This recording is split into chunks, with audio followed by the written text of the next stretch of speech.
Bonjour à tous, vous écoutez Parlons d'Europe, émission proposée par la Maison de l'Europe de Tours Centre-Val de Loire, centre d'information Europe Direct.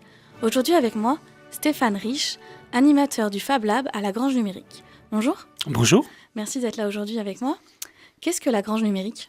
Alors, la Grange Numérique, c'est un projet à la base, un projet de deux associations, la Ligue de l'enseignement 37 et Résoudre. Et ce projet, c'est le projet de monter un tiers-lieu d'éducation populaire. Et comment ça fonctionne concrètement ? Alors, déjà, peut-être petite explication de ce que c'est qu'un tiers-lieu, parce que c'est vrai que peut-être ça parle pas à tous, parce que c'est un vocabulaire assez récent, qui est arrivé chez nous il y a assez peu de temps. Donc un tiers-lieu, ça va être un peu un lieu de rencontre, de croisement entre l'univers du travail et on va dire, pour faire simple, l'univers du loisir. Donc l'idée, c'est de permettre à différents publics, à différentes personnes qui viennent pour faire des choses particulières, de pouvoir se croiser et que puissent y naître des projets. Nous, on y a mis deux couleurs. On y a mis une couleur éducation populaire, puisqu'on est issu de l'éducation populaire à la Ligue de l'enseignement, et on y a mis une couleur numérique. Tous les tiers-lieux ne sont pas forcément numériques. Nous, on a mis un axe numérique à notre tiers-lieu. Et vous combinez les deux axes, l'axe éducation populaire et l'axe numérique, ça va ensemble ? Complètement. Du numérique voilà, tout à fait. C'est complètement imbriqué. Alors comment ça fonctionne ? C'est l'importance du lieu. Donc l'idée, c'est d'avoir différents espaces et que à l'intérieur de ces espaces, on mette en place des animations, des choses, des projets et que les gens puissent se croiser à l'occasion de ces projets. Alors les différents lieux qu'on peut trouver dans ce tiers-lieu, c'est un espace de coworking, un Fab Lab, un lieu qui va plutôt être un lieu de formation, on va dire, une salle de formation, et également un espace un peu cafétéria, convivialité. Et ces lieux, ils sont... Ils sont au sein de la Ligue de l'enseignement, à Jouer-les-Tours, avenue de la République. Et comment l'idée de créer la Grange Numérique, elle vous est venue ? Alors, c'est Mathieu Muselet qui à l'époque était délégué général de la Ligue de l'enseignement, et qui maintenant est délégué au numérique, qui, avec une autre personne de l'association Résoudre, ont eu cette envie. Ils étaient pas mal au fait justement de ces nouveaux lieux qui commençaient à apparaître, qui sont un petit peu, on va dire, le renouveau un petit peu de centres sociaux, de choses comme ça, une nouvelle facette de ces lieux-là. Et ils se sont dit que les locaux de la Ligue de l'enseignement pourraient être propice à l'ouverture de ce lieu-là. C'est un espace un peu unique à Tours ou on en trouve un tiers-lieu comme ça spécialisé? Un tiers-lieu d'éducation populaire, oui. La partie, j'en ai pas encore parlé, on a parlé du coworking, mais la partie Fab Lab, on trouve d'autres Fab Labs à Tours, par exemple, comme le Fun Lab.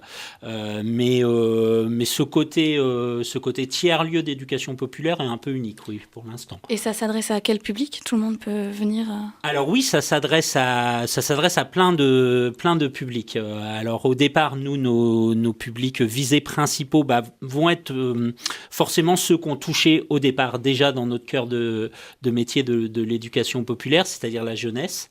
Et ce qu'on va appeler un petit peu les publics accompagnés ou publics en fracture. Là, on se tourne aussi vers les gens qui sont ce qu'on appelle en fracture numérique, donc qui peuvent être assez éloignés du numérique. Et puis également, on est beaucoup tourné vers les associations, puisque la Ligue de l'enseignement regroupe, est un support pour de nombreuses associations de Touraine. Donc on offre également nos services et on propose nos projets à ces associations. Et on va accueillir, alors ce depuis peu, depuis cette année, également un petit peu Monsieur Tout le Monde, puisque dans la partie Fab Lab, on peut venir le jeudi après-midi et le vendredi après-midi. En accès libre. Voilà, en accès, sous réservation, pour l'utilisation des machines en fait. D'accord. Et quel type de projet est-ce que vous développez concrètement avec les associations, par exemple? Alors, avec les associations, ça va peut-être pas être le plus rapide qui va me venir en tête. Ça va être peut-être les premiers projets qui sont venus plus du monde de éducation populaire, de ce qui va être centre de loisirs, accueil jeunes. C'est là où vraiment on a commencé à faire beaucoup de projets avec la Grange numérique, notamment autour de ce qui peut être livret numérique, l'équilibre qu'on peut trouver, comment on peut monter des projets numériques autour du livre, avec notamment la création d'un petit robot qui lit des histoires avec le centre de loisirs de la Rabière à jouer les tours, où on a été dans le centre de loisirs pendant plusieurs séances et où on a créé avec les enfants ce petit robot qui leur raconte des histoires, et ils ont tout fait eux-mêmes, quoi. D'accord. Merci. On se retrouve après la pause.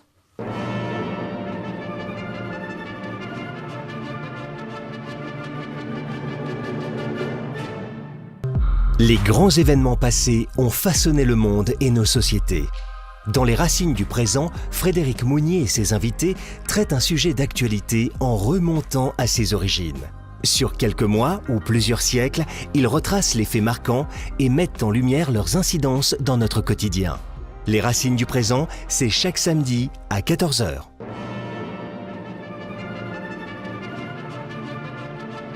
Parlons d'Europe sur RCF. Vous écoutez Parlons d'Europe, émission proposée par la Maison de l'Europe de Tours-Centre-Val de Loire, centre d'information Europe Direct. Avec moi Stéphane Rich, animateur du Fab Lab à la Grange numérique. Donc comme j'ai dit, vous vous occupez du Fab Lab au sein de la Grange numérique. Qu'est-ce que c'est exactement un Fab Lab ? Alors un Fab Lab, en fait, ça va être un lieu, une fois de plus, où on va pouvoir trouver des machines et des outils. Donc ces machines vont être des machines à pilotage numérique, qui sont la plupart du temps pilotées par des ordinateurs, et qui doivent pouvoir permettre aux usagers de pouvoir fabriquer, mettre en place leurs projets et fabriquer les choses qu'ils ont envie de fabriquer. Alors les machines un petit peu phares du Fab Lab, c'est l'imprimante 3D. Donc nous, on a 2 imprimantes 3D au Fab Lab de la Grange. Et, la découpe laser, alors hélas, nous, on n'a pas de découpe laser parce que c'est une machine qui nécessite beaucoup de place et puis des conditions de sécurité qui ne sont pas encore possibles dans nos locaux, mais c'est une envie à venir. Et la découpe vinyle.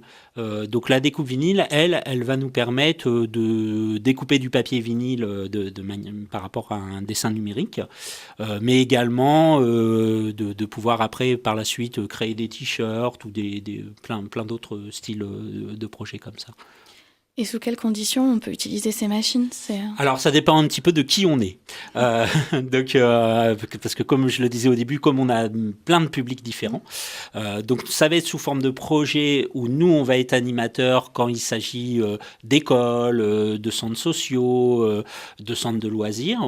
Donc là, nous, on va piloter les projets et on peut aussi avoir une partie nomade, c'est-à-dire que nos machines sont déplaçables et on va pouvoir aller sur les lieux, déplacer le Fab Lab. Et par contre, quand il va s'agir d'associations ou de particuliers, ils vont plutôt se déplacer à l'intérieur du avec leur propre projet. Avec leur propre projet. Alors, il faut être adhérent de la Ligue de l'enseignement. Alors, ça peut être une adhésion individuelle ou une affiliation à titre d'association. Et après, il y a un coût d'utilisation des machines. Donc, nous, on a voulu un coût solidaire, puisque c'est l'idée de ce Fab Lab.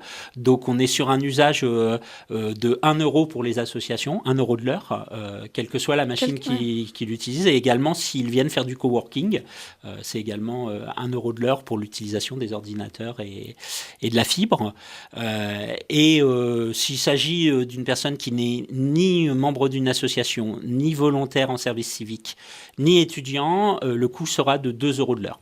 Oui, voilà, ce qui reste quand même accessible, accessible à tous. J'ai vu sur votre site internet que vous développiez également les open badges. Qu'est-ce que c'est exactement? Comment ça fonctionne? Alors, on va essayer d'expliquer les open badges en quelques minutes. Voilà, et sans visuel, ce qui est un petit peu compliqué parce que en tout premier lieu, l'open badge, en fait, c'est une image, en fait, donc comme pouvaient l'être les petits badges qu'on mettait sur nos sacs. Donc, c'est une image dans laquelle va être enfermée des données. Une image numérique. Une image numérique, tout à fait, C'est dans lequel il va y avoir des données. Et l'idée de ces open badges, eh bien, en fait, ça va être de reconnaître les compétences, les savoir-faire et les savoir-être que l'on peut acquérir tout un chacun au cours de notre vie et de les faire un petit peu, de les développer, de les faire valider, peut-être d'y associer des preuves. Et ça, vous allez, ce petit open badge, vous allez pouvoir en fait le partager avec un CV, le mettre sur un compte Facebook, lui donner la visibilité que vous souhaitez en fait. Donc ça, c'est un des projets phares de la Grange numérique, et notamment on le développe en ce moment dans un projet qui s'appelle Badgeons, le Centre Val-de-Loire, avec des partenaires importants comme la région, comme l'Université de Tours, comme Pôle emploi, et on essaye de donner du poids et de la valeur à ces open badges. Et on peut en obtenir un au Fab Lab ou à la Grange numérique en fonction des compétences qu'on développe? Ouais, tout à fait. Alors au Fab Lab, c'est pas encore tout à fait en place parce que l'idée, c'est justement de réfléchir et de pas... l'idée justement de ce badgeon, le Centre Val-de-Loire, c'est de pas partir seul là-dessus, mais avec tous. Donc là, l'idée est plutôt de réunir les Fab Labs régionaux et de se mettre d'accord sur des badges qui pourraient correspondre aux différents usages des machines, et que le badge que je vais développer moi à la Grange soit aussi valable au Fab Lab de Blois ou de Bourges, et que tous reconnaissent la compétence qui lui donne beaucoup plus de valeur. Voilà. Donc, et c'est vous qui l'attribuez avec une petite formation ou c'est la... Alors, en fait, on va avoir ce qu'on appelle une phase de médiation, c'est-à-dire que la personne va nous raconter son expérience avec des questions un petit peu clés, et va pouvoir emmener des preuves s'il s'agit d'un badge de compétences. Et puis, à la fin, eh bien, on lui délivre le badge. Mais le badge reste une reconnaissance aussi de la personne propre, de ce qu'elle a appris, puisque c'est elle, au bout du compte, qui accepte ou pas le badge. C'est-à-dire, à la fin, c'est elle qui va se valider la dernière phase du badge et décider qu'elle se reconnaît bien cette compétence, ce savoir-faire ou ce savoir-être. D'accord. Merci d'avoir répondu à mes questions. Comment est-ce qu'on peut en savoir plus sur la Grange numérique ? Alors, plusieurs possibilités. Donc, sur notre compte Facebook, La Grange numérique, où là, on peut suivre un petit peu notre actualité. Et également, venir nous voir directement au 10 avenue de la République, à la Ligue de l'enseignement, à Jouer-les-Tours. D'accord, merci. Au revoir. Au revoir. C'était Parlons d'Europe, émission animée par la Maison de l'Europe de Tours Centre-Val-de-Loire, centre d'information Europe Direct. Vous pouvez retrouver nos émissions en podcast sur le site de RCF Touraine ou sur notre site internet www.maisoneuropetour.fr. À bientôt.